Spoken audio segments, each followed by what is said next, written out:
Bom, então, continuando as nossas aulas de cristologia, hoje nós vamos ver, primeiro, né, a questão do nome, né, do termo Jesus Cristo, de onde ele vem, como surgiu, o que significa, e depois nós vamos ver as implicações em relação àquilo que são promessas e cumprimentos, em relação a Jesus, o Cristo, né? Então, primeiro, a relação de Jesus Cristo. Nos evangelhos, Jesus é o Messias. Então, a palavra Messias é Cristo, né? Cristo, ela tem o seu significado de Messias, de ungido, de separado, né? Então, Cristo é exatamente isso. Jesus é o Messias, Jesus é o Cristo, Jesus é o ungido, Jesus é o separado. Então, a palavra Cristo significa isso, não é um sobrenome, né? Como, por exemplo, o João Paulo, né? Ou o João de Oliveira. Não seria um sobrenome, seria o nome Jesus, e Cristo, ele seria ali uma qualificação ou alguma coisa assim. Mas isso acaba se tornando um nome próprio. Jesus Cristo, nós vamos acabar adotando isso como se fosse um nome, Jesus Cristo. E isso, numa interpretação primária e simples, define Jesus Cristo de outro Jesus ou de quaisquer outros, né? Porque Jesus era um nome comum na época. Mas nós não temos relacionamento com muitos outros que chamam Jesus na Bíblia. Tem mais 2 só, né? Mas acaba sendo Jesus Cristo para nós como sendo um nome próprio.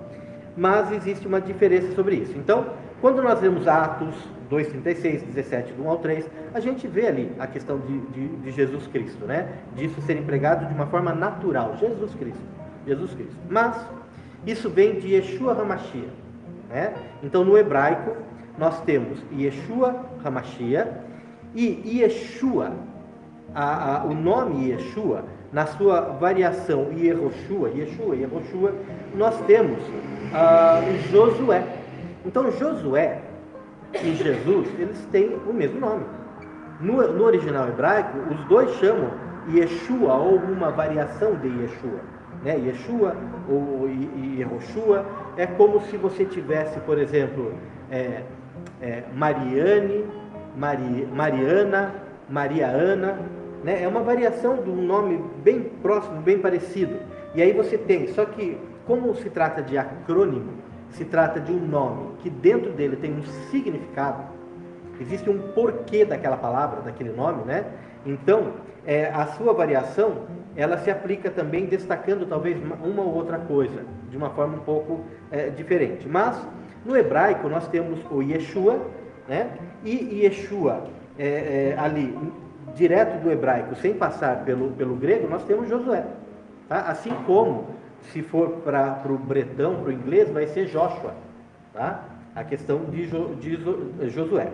Mas, quando passa para o grego, aí translitera, ou seja, troca-se os caracteres que têm a mesma sonoridade no hebraico para os caracteres do grego, que têm a mesma sonoridade, porque nós temos alfabetos com letras diferentes, com conjunto de letras que são diferentes umas das outras, né? E aí você pega aquele que tem uma sonoridade, quando você fala no original, qual é a letra que se aplicaria, né? E aí você translitera, você não traduz, você translitera.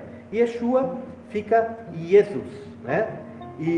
Ou Yeshua, Yeshu mesmo, que seriam aqui as formas, né, de você ter Jesus, tá? E aí transliterado Jesus para o latim, para o português, para o latim, para o espanhol, para o português, para a nossa língua, né, portuguesa, Jesus, tá?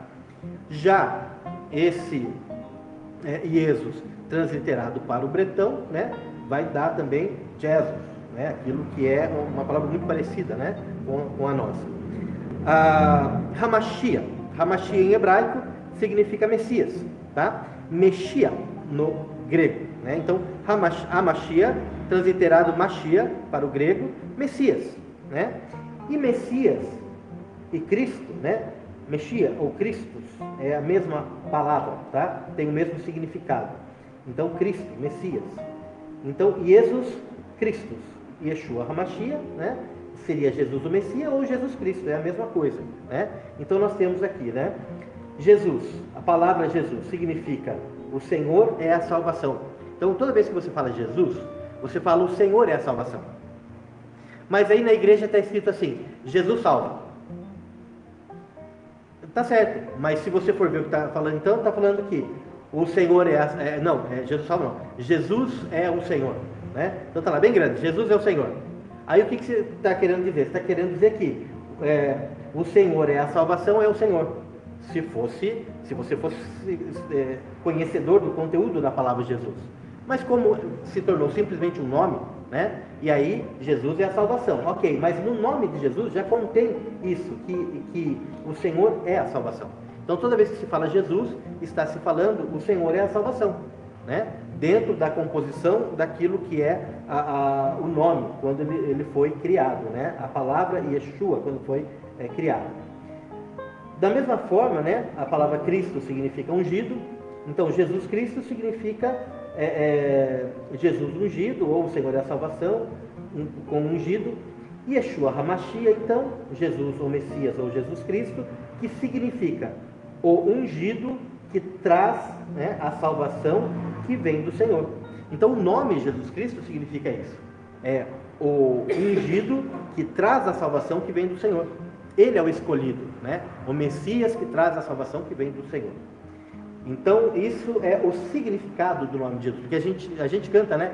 Yeshua, e toda vez que você está cantando Yeshua, você está mentalizando a pessoa Jesus. Você mentaliza a pessoa, mas a pessoa Jesus, ela se anulou. Quando ela veio, ela se destituiu da sua glória, se manifestou como homem, e como homem mesmo, no nome dela, né, no nome dele, ele já identifica aquilo que ele é. Eu não sou, o Senhor é a salvação. Então ele se anulou por completo. Jesus não veio aqui para ter glória própria. Todo o poder foi dado a Jesus no céu e na terra depois da sua morte, né? Quando ele cumpriu o seu ministério. Mas antes disso, ele não ousou receber glória própria para ele mesmo. Jamais, né?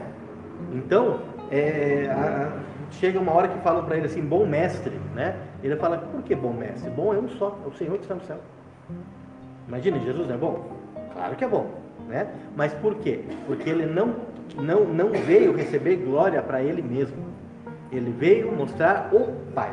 Começa pelo nome, né? Jesus Cristo, usamos Jesus Cristo como sendo um nome normal, mas ele é uma composição de um nome e o seu ministério, né? No próprio nome. E no nome de Jesus, ele não se glorifica a si mesmo. No nome de Jesus, ele glorifica o Pai. Assim como Josué também significa o Senhor é a salvação, né? O nome de Josué era Oséias e foi mudado. Deus mandou Moisés mudar o nome de Oséias para Josué. Oséias, Oshia, né? Significa salvação. E aí ele falou, não, você não significa salvação. Você significa o Senhor é a salvação. Porque senão vão entender que a salvação vem de você. E através do comando de Josué, um exército de ex-escravos vence 31 reis quando eles vão conquistar Canaã. É um feito fantástico, né? Um exército de ex-escravos conquistando 31 reis. Mas isso daria glória a Oséias, aquele que tem por nome salvação. Então, antes disso, o nome dele foi mudado para Josué. O Senhor é a salvação. Não se esqueça que tudo aquilo que você faz é para glorificar o nome do Senhor que vai à frente, né? E o próprio Jesus também traz isso no nome dele, tá? De forma alguma ele se revestiu de glória, mas hoje nós o glorificamos. Hoje nós rendemos glórias ao Senhor. Tudo bem? Ok? Então existem, né? É exatamente isso. Quando a gente está cantando, quando a gente está falando o próprio nome de Jesus, tudo tem significado. A gente comentou a semana passada em relação a Hosana, né? E aí, no Salmo 118, 25, né? Nós temos aquilo que é a origem do termo Hosana, né? O Salmo 128, 25, dependendo da versão, né? Mas aqui fala assim, ó, rogamos a Ti, ó Senhor, salva-nos e faz-nos prosperar. Então fala assim: salva-nos. Bendito é aquele que vem em nome do Senhor.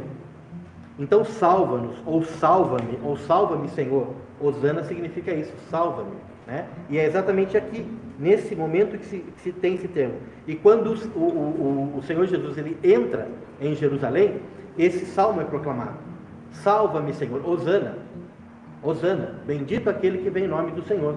Hosana, ou seja, salva-me. Por quê? Porque o Senhor pode nos salvar. O Senhor é abençoado. O Senhor é aquele que foi escolhido para nos salvar. Então, Hosana significa salva, né? É um termo. E aleluia? Aleluia, você sabe o que é? Aleluia, né? Deus seja louvado. O Senhor seja louvado, né? O Senhor seja louvado. O Alel seria um louvor, né? O livro de Salmos, na verdade, é o livro do Alel, o Halel, né? O livro do Alel, e seria louvor.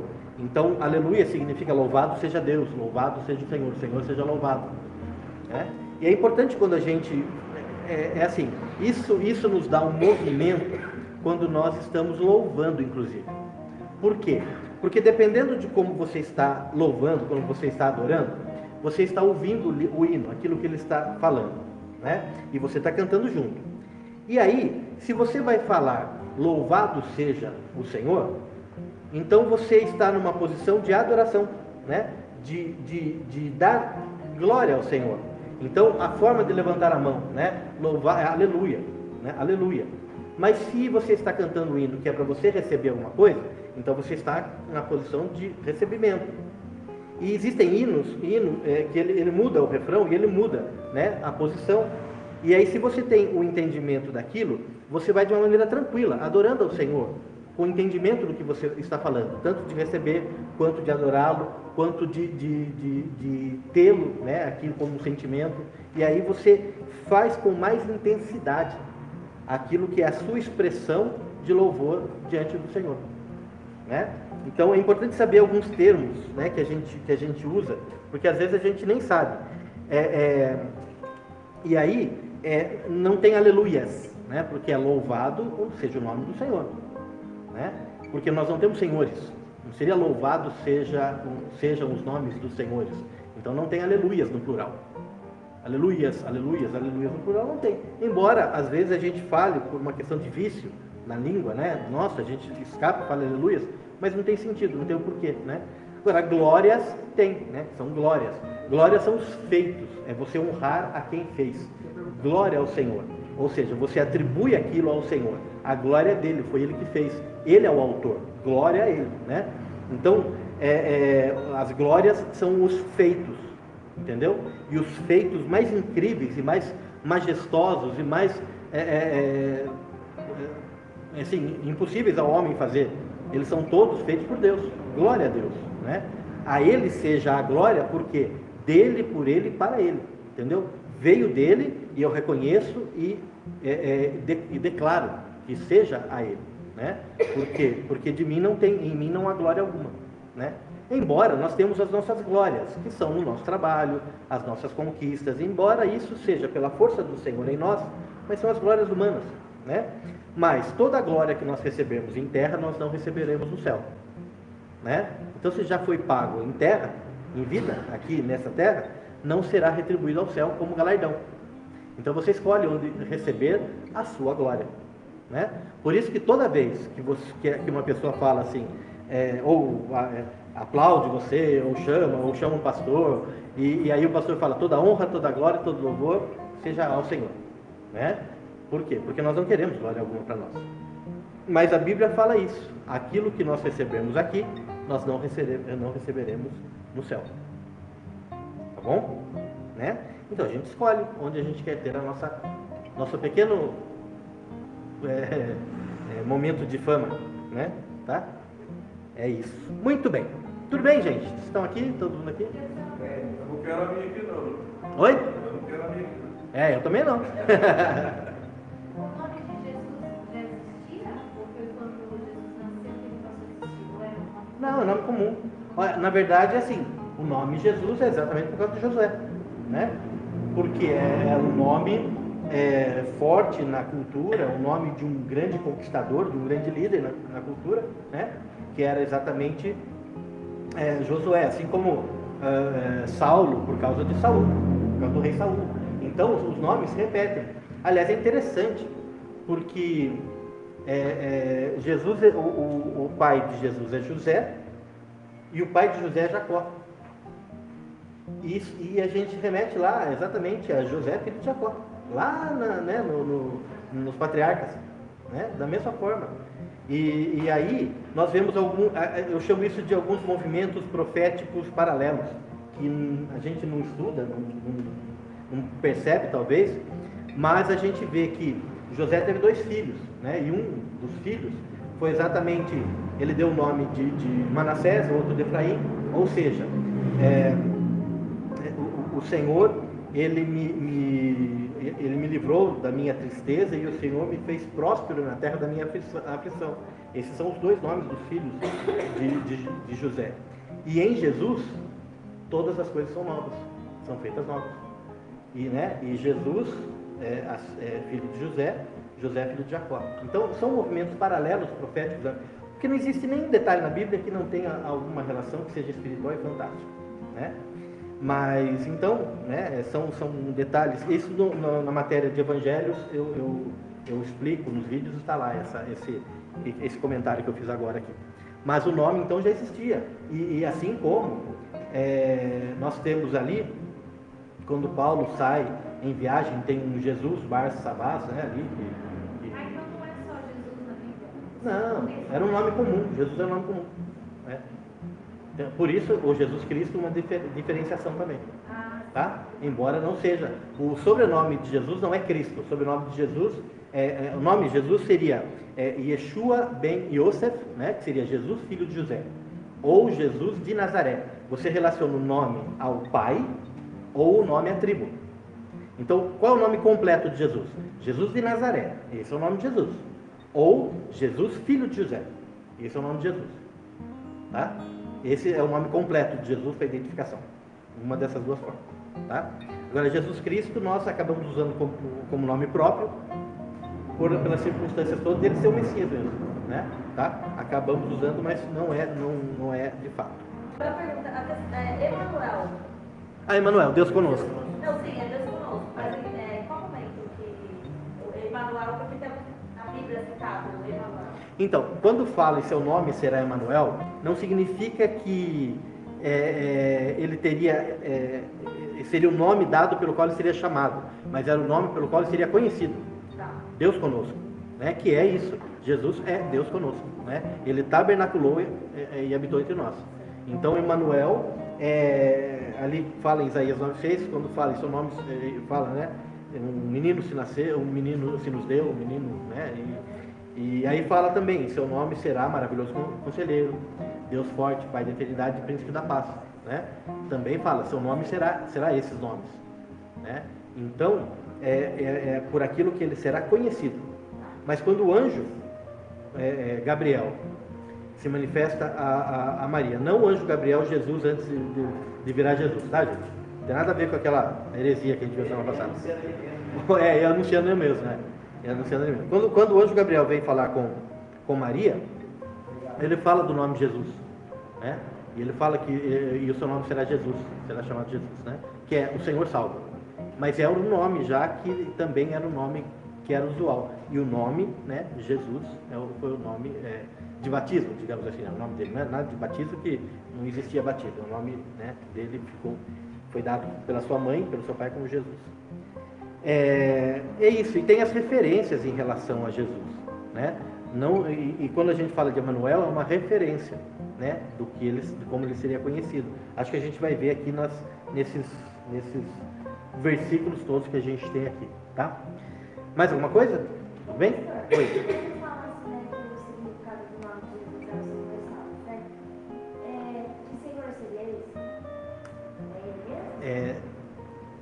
Deus. É o Senhor salva. Mas ele e o Pai são um. Né? Para nós é difícil, porque assim, ele veio glorificar ao Pai. Então, em linhas gerais, o Senhor salva, o Pai salva. Tá? Mas quando fala o Senhor salva, né, seria na composição desse acrônimo, seria, ele está falando de Jeová, tá? Então, Jeová é Senhor, é diferente de Elohim, que é Deus, né? Então ele está falando, o Senhor Todo-Poderoso salva. Agora nós sabemos que o Pai, o Filho e o Espírito são um, né? E só foi possível através do sacrifício humano de Jesus, né? Que a salvação tivesse alcance até nós. E isso ele foi completamente aceito no mundo espiritual, né? Então o Pai aceitou, quer dizer, houve todo um complemento daquilo que era a vontade do Pai, daquilo que era um filho se despojando da sua glória e como humano se sacrificando, né? E aí o Pai aceitando e o exaltando, né? Tá? E a morte não conseguindo retê-lo. Então, mas ele está falando o Pai salva. Só que ele e o Pai são um, né? Então, ele está falando que o Senhor atribuindo a ele sempre tirou dele o foco, tá? Mas Filipe fala assim: Senhor, mostra-nos o Pai. E o que ele fala para Filipe? Filipe, há tanto tempo eu estou convosco que você ainda não me conhece, né? Está lá em João 14, né?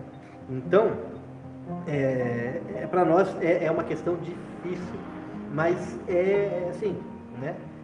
É o mesmo, mas a gente separa ministérios, então o ministério como filho do homem, aí é uma coisa, então é ele humano, tá? A gente identifica ministérios, mas identificar a pessoa diferente é difícil, não, porque os três são, né? Isso é só aceitação também, porque entender é difícil. Tudo bem, gente? Ok? Bom, então vamos ver profecias a respeito de Jesus Cristo, né? Então, a gente está falando aqui a respeito do Messias, da palavra Cristo, no nome Jesus. Então, profecias que a gente tem e que elas se cumprem, né, em Jesus. Então, nós temos uma profecia, só que nós vamos fazer o seguinte: cada um vai abrir um versículo e a gente vai estar lendo todo mundo junto, tá bom? Então, abre para mim no Salmo 2. Todo mundo está com Bíblia, gente? Vocês vieram para o curso de Bíblia com Bíblia? Então tá bom. Você está em Bíblia? Tá. Você abre para mim em Salmo 2,7. Aí a Renata abre em Lucas 1,32 a 35. Né? A Mari, Gênesis 3,15. Mari também, tem um monte de Mari aqui. Gálatas 4,4. Tá? Então vamos ver esses dois grupos aqui primeiro. Depois a gente vai vendo os outros. Tá? O que fala no Salmo 2,7? Recitarei o decreto. O Senhor me disse: Tu és meu filho, eu hoje te gerei. Então, filho gerado por Deus, filho de Deus, né? Então, o Messias é filho de Deus. Lucas 1, do 32 ao 35, fala o que, Renato? Este será grande e será chamado Filho do Altíssimo, e o Senhor Deus lhe dará o trono de Davi seu pai, e reinará eternamente na casa de Jacó, e o seu reino não terá fim. E disse Maria ao anjo: Como se fará isto, visto que não conheço o varão? E respondendo o anjo, disse-lhe: Descerá sobre ti o Espírito Santo, e a virtude do Altíssimo te cobrirá com a sua sombra, pelo que também o santo que de ti há de nascer será chamado Filho de Deus. Isso. Então, em Salmo, o Senhor está dizendo que ele geraria o filho, né? E em Lucas, o anjo está dizendo para Maria que o filho que ela teria seria gerado de Deus. Então, o Messias, ele seria, né, filho de Deus. Então, ele teria que ser filho de Deus, mas ninguém nunca imaginou que ele seria filho de Deus, como a mitologia, as mitologias ensinavam o que era ser um filho de Deus com o homem. Então, antes desse momento de Jesus, nós temos as mitologias do mundo acontecendo. Então, nós temos a primeira mitologia que influencia esse tipo de atitude, né? Então, nós temos uma mitologia escandinava, onde tem a história ali de Odin, a história de Thor e a história de Loki, e a gente vê essas mitologias e aquilo que seria a interação deles com os homens. Essa mitologia e esses nomes que a gente fala não são os Vingadores da Marvel, tá? Esses nomes são deuses que eles adoravam mesmo, sacrificavam a eles, né? E a Marvel transforma em brincadeira daí, né? De super-herói. Mas eles influenciaram a mitologia grega. E na mitologia grega, a gente tem lá, por exemplo, filho de Zeus com uma mulher, e tem Hércules. Hércules é um semideus, é um homem, ele é humano, mas ele é filho do grande Zeus, com uma mulher. Assim como Perseu também é filho de Zeus com uma mulher. E tem os filhos dos deuses com as mulheres.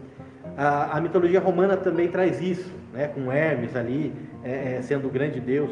Mas o que acontece então? Acontece que existia já um território preparado para falar o seguinte: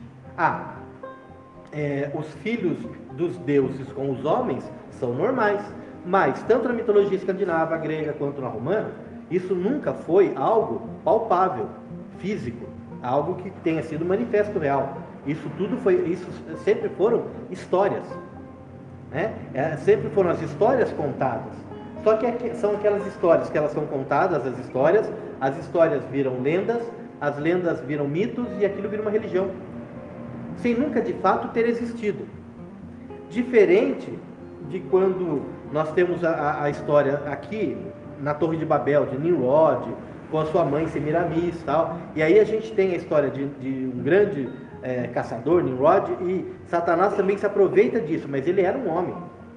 Ele se aproveita da história de Nimrod, e aí Nimrod morre, Tamuz, o irmão dele, a mãe dele diz que Nimrod, ele incorpora em Tamuz, né?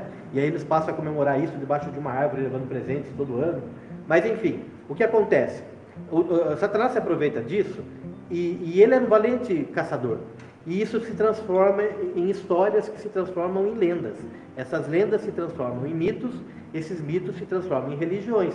E aí a figura daquilo que era o homem Nimrod, a mãe Semiramis, que era a amante dele, né? Isso se torna em Baal, se torna em Ishtar, aquilo que são os deuses do paganismo.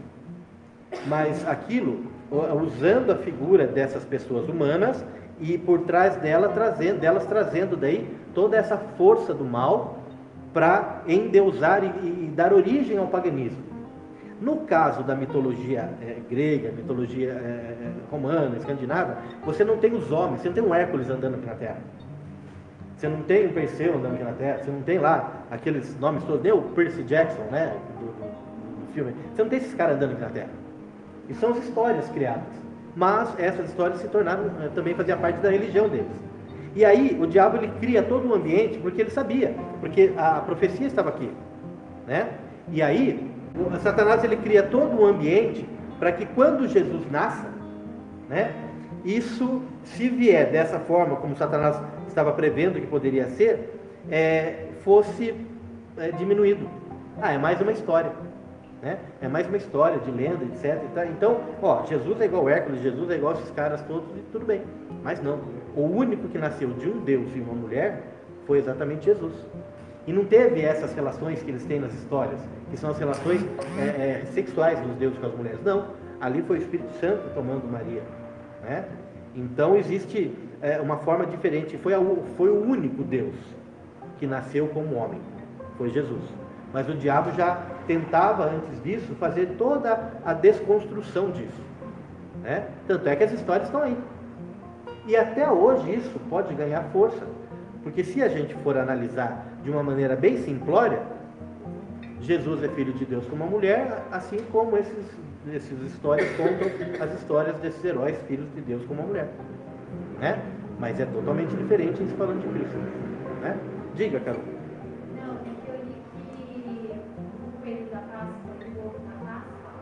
É uma referência aí de Tamuz, né?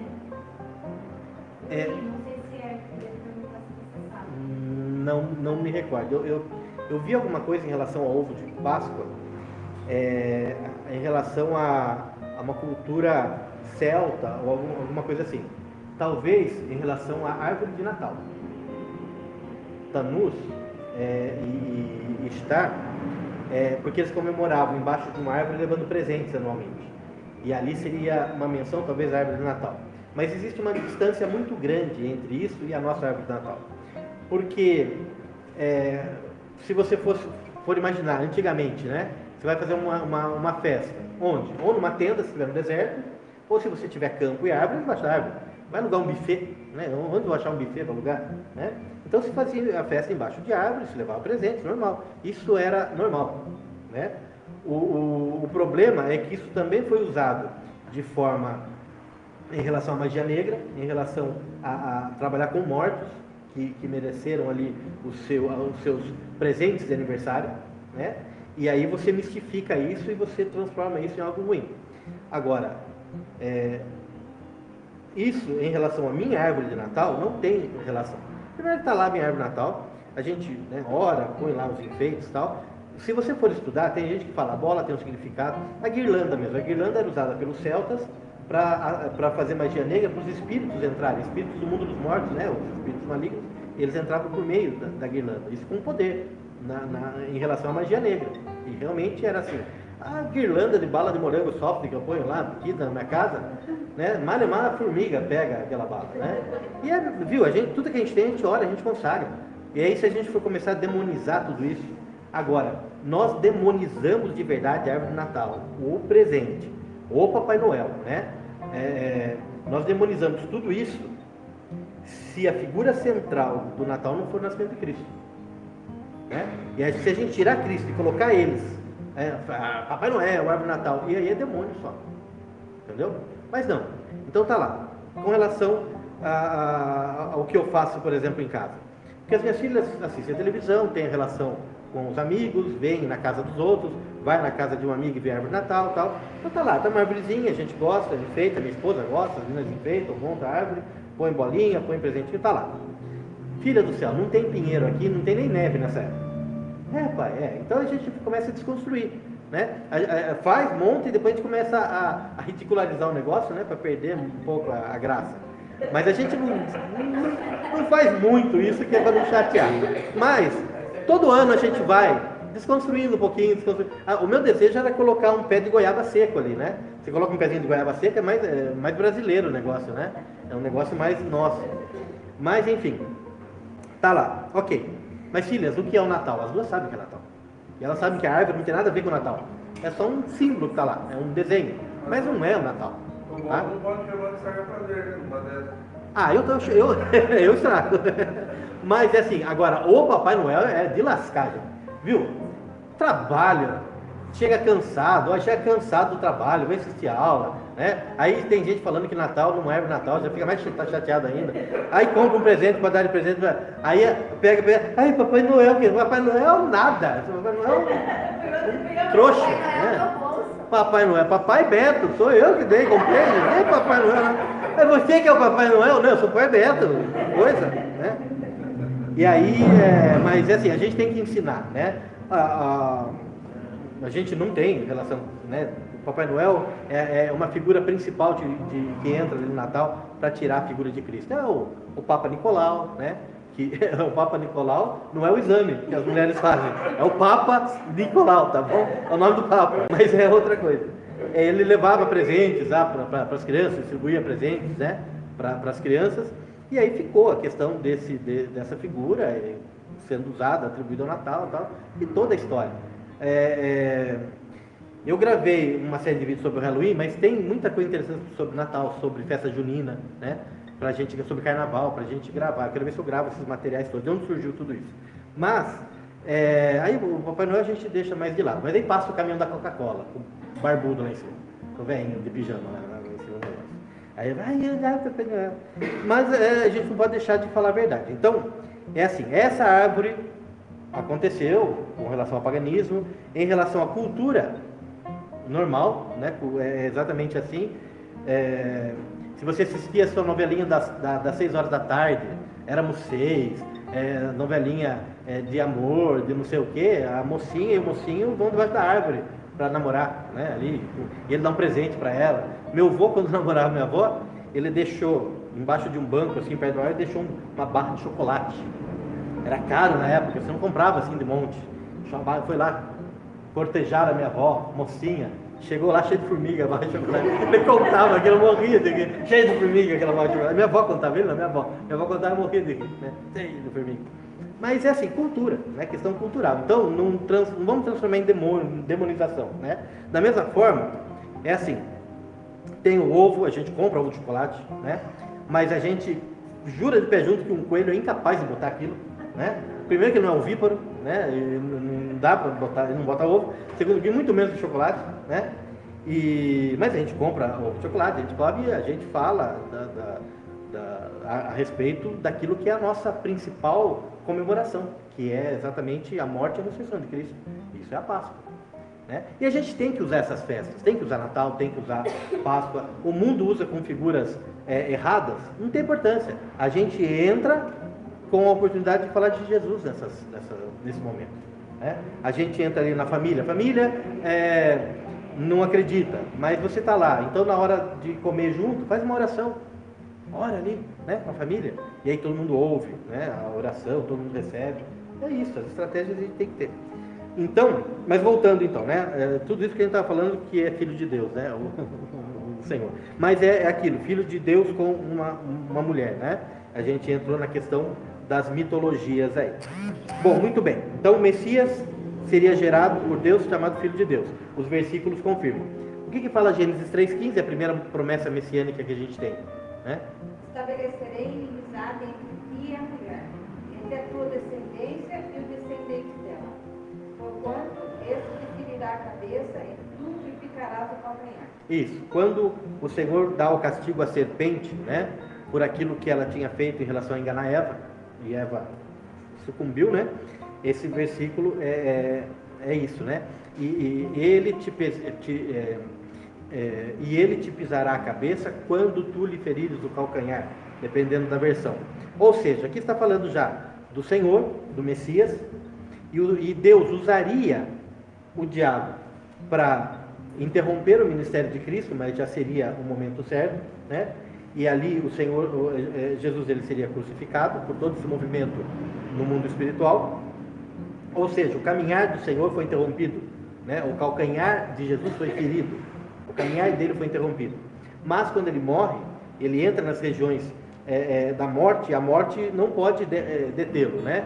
Mas ele desce e ele pisa na cabeça do diabo e pega a chave do inferno da morte. Então, e esse que pisará a cabeça quando tu lhe ferires o calcanhar. Essa é a promessa. Como é que eu ia adivinhar que é isso? Ninguém ia adivinhar. Hoje nós sabemos, revelado pelo ministério de Cristo e pelo ensinamento dos apóstolos, né? E aí nós temos Gálatas 4:4.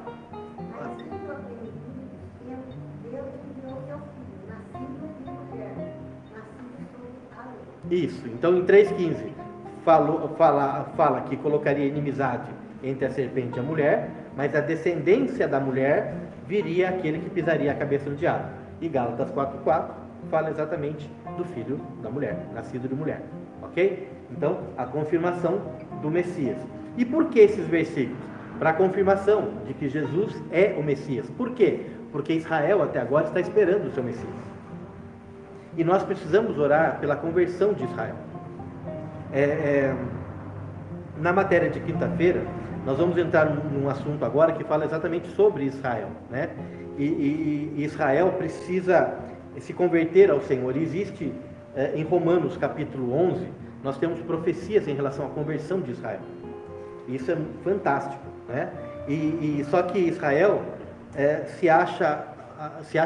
é o povo escolhido. Então eles acham que o Senhor é monopólio deles. Só que eles não entenderam que o Senhor já veio, o Messias já veio. E eles ainda eles adoram o Eterno, mas não receberam o Messias ainda. E nós já o recebemos. E quando eles se converterem, vai ser algo muito difícil para Israel. Por quê? Porque eles vão entender que eles estavam errados. Então, para eles vão ter que se humilhar. Por isso que até agora, eles não conseguiram entender e aceitar a vinda do Messias. Porque quando Israel, como nação, aceitar Jesus Cristo como Messias, Israel será humilhada. Por quê? Porque nós matamos o Messias. E ele já veio há 2000 anos atrás e nós o matamos. Então haverá uma humilhação e uma consternação nacional. Mas a igreja está aqui para sustentá-los. e para recebê-los e para jamais atribuir culpa alguma a eles, porque o Senhor morreu pelos nossos pecados, né? Então, todo o entendimento que nós adquirimos nesses 2000 anos em relação ao ministério de Cristo, eles estão alheios, eles não sabem nada, porque eles não aceitaram. Então, tudo aquilo que a gente vive de força e poder de Cristo e do Espírito Santo sobre as nossas vidas, nós vamos ter que sustentar Israel, porque aí Israel fortalecida será a última nação a evangelizar o mundo e o Senhor voltar. E esse processo está prestes a acontecer. Está prestes a se cumprir tudo isso. Mas a igreja será fundamental nesse momento. Bom, como descendente de Abraão, Gênesis 17:7. Abre bem, Geraldo. Gênesis 17:7. Ellen, Gálatas 3:16. Silvio, Gênesis 21:12. E o Li. Hebreus 11, do 17 ao 19, por favor. Geraldo, Gênesis 17:7. Então, caiu Abraão sobre o seu rosto e riu-se, e disse no seu coração: há um homem de 100 anos, onde há de nascer um filho? E concederá Sara a idade de 90 anos? Ótimo, foi quando o anjo disse que de Abraão nasceria aquele que foi o prometido, né, a Abraão. Por quê? Porque Abraão seria o pai de uma multidão, né? Seria o pai das nações. Gálatas 3:16 confirma isso. Ora, as promessas foram feitas a Abraão e a seu descendente. A Escritura não diz que a seus descendentes, como falando de muitos, mas como de um só, e a teu descendente, que é Cristo. Amém. Então é isso.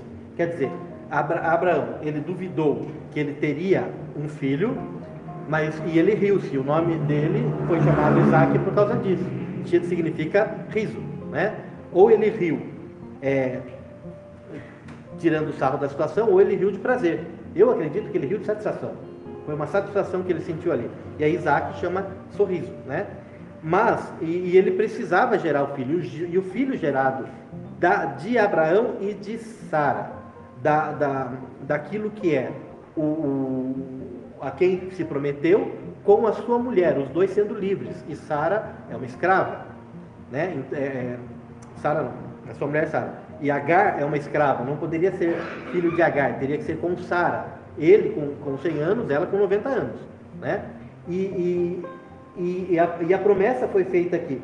E aqui o reconhecimento do cumprimento da promessa e de que o Senhor, através de Abraão, Isaac e Jacó, nós temos em Cristo, né? Quando a gente pega a genealogia de Jesus, a gente vê isso, a gente vê que em Cristo é que Abraão recebeu a adoção de todas as nações. Todas as nações, o quê? Todos os cristãos na face da terra são descendentes da promessa de Abraão, a promessa dada a Abraão, tá? Todos os cristãos na face da terra, né? Porque ele fala aqui também, né, que se sois de Cristo, sois descendentes de Abraão, tá? Que seria descendente de Isaac, Gênesis 21:12. Disse, porém, Deus a Abraão: não te pareces mal por causa do moço, e por causa da tua serva atende a Sara, em tudo que ela diz, que serve porque por Isaac será chamada a tua descendência. Isso, por Isaac será chamada a tua descendência. Hebreus 11, do 17 a 19, Li? Pela fé, ofereceu Abraão a Isaac. Quando foi provado, sim, aquele que receberá as promessas, ofereceu o seu unigênito, sendo-lhe dito: em Isaac será chamada a tua descendência. Considerou que Deus era poderoso para até dos mortos o ressuscitar. E daí também, em figura, ele o recobrou. Ok. Então, aqui foi quando o Senhor confirma, né? Mesmo tendo ali a Ismael, Isaac é o filho da promessa, e Hebreus, o autor aos Hebreus, reconhecendo isso, reconhecendo que a promessa dada a Abraão através de Isaac e não através de Ismael. E essa é a briga que nós temos no mundo oriental, né? O mundo oriental tem uma briga entre os muçulmanos e os judeus. É a briga de você ter muitos povos ali muçulmanos e um povo pequenininho judeu, e esse povo judeu não é subjugado por todos esses muçulmanos. A palavra diz que os pés do arcanjo estão postos, né, na fronteira de Israel para proteger Israel. E mesmo sendo ele pequeno, aquelas nações não conseguem. Agora, as nações muçulmanas, elas reivindicam de Ismael, a promessa feita a Abraão. Então, até o momento da história de Abraão, na nossa Bíblia, é a história que o muçulmano tem também. É dele, eles entendem essa história em relação a Abraão.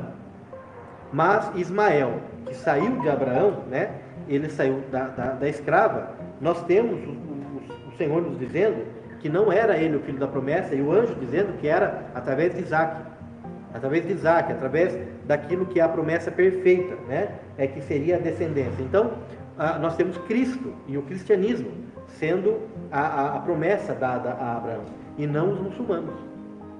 E essa briga, né, o Cristo e o cristianismo para nós, mas para o judeu é o judaísmo. Esquece o cristianismo no judaísmo, né? O judaísmo é descendente de Abraão, e os muçulmanos falam que é em relação a Ismael. E é a briga que eles têm, a briga de irmãos que eles têm, né? Quando houver paz, o Senhor volta.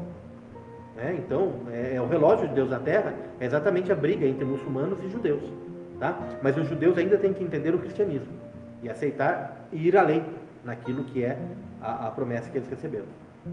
Bom, aí tem também em relação à descendência de Davi, né? Quanto a vir no tempo certo, quanto a nascer de uma virgem. Então vamos ver. Marcelo, você vai para a gente, por favor, Isaías 7,14, e a Eliane, Mateus 1,18.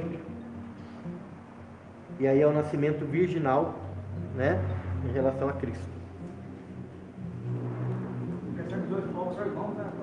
Oi? Os dois povos são um filho de Abraão. Os dois filhos de Abraão. Isaac e Ismael. Os dois filhos de Abraão. Mas, e Abraão teve outros filhos depois também. Né? Teve um Quetura, teve lá os outros filhos. Teve acho que mais 5, 6 filhos. Não, mas somente um é o filho da promessa, que é Isaac. Portanto, o mesmo Senhor vos dará um sinal, e eis que uma virgem conceberá e dará à luz a um filho, e será o seu nome Emanuel. Aí, ó, o texto de Emanuel, né, que tinha sido falado, está aqui. Então, uma virgem conceberá. A Bíblia está cheia de histórias de mulheres estéreis concebendo, né? Nós temos a história de Ana, né? Nós temos a história de Rebeca, isso. Mas antes, Rebeca, a gente tem a história de Raquel, né? A questão de não conseguir ter filhos, depois ter filhos, né? Aí a mãe de Sansão.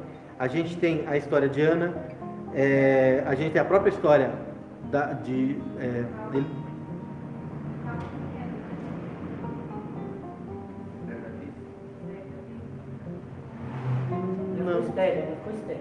ela, né, na verdade foi outra coisa. Acho que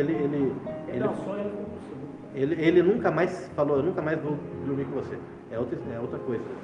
Ele falou, porque você me ridicularizou, você achou que eu estou ridículo na frente do meu Senhor, saiba que que eu me humilhei, saiba que você será humilhado e nunca mais eu me deitarei com você. E ela ficou abandonada de marido, né? Não ia falar da Isabel, né? Ou Elizabeth, a mãe de João Batista, né? E também era, né, estéril. Oi? Ela seria prima de Maria. Agora, nascer de uma virgem, aí é outra história, né? Então é algo totalmente diferente, algo realmente, né? Não, é irreal, a não ser que seja por Deus, meu. Se não for um milagre, não dá para acontecer, né? Eliane? O nascimento de Jesus Cristo foi assim: Maria, sua mãe, ia casar com José, mas antes do casamento, ela foi grávida pelo Espírito Santo. Isso. Então, é bem curto e grosso, né? É uma versão mais simples, né? A versãozinha mais simples, né? É o seguinte. Aqui eu não consigo ler. Não, tudo bem, mas é isso mesmo, tá certo, né? Ou seja, ela ficou grávida do Espírito Santo, quer dizer, ela não conheceu homem, né? Não tinha conhecido o seu marido, né? Muito bem. Já vimos aqui, não precisamos ver, acabamos de ver aqui com o Marcelo o versículo que fala que ele seria chamado Emanuel, né?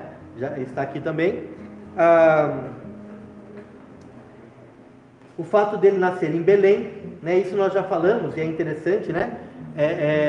Hermes, você abre pra gente Miqueias 5:2? E oh, Deus abençoe. Deus abençoe. A Nathalie, não! A Nathalie, não, eu estava procurando, porque ele tapa você. Não dá para ver, tem que andar bem longe para achar você atrás. Miqueias 1:5:2, né? Você falou. Pro Hermes? Miqueias 5:2. É aqui, ó, Miqueias 5:2. E Mateus 2:1 para Nathalie. Pode ver? Pode, por favor.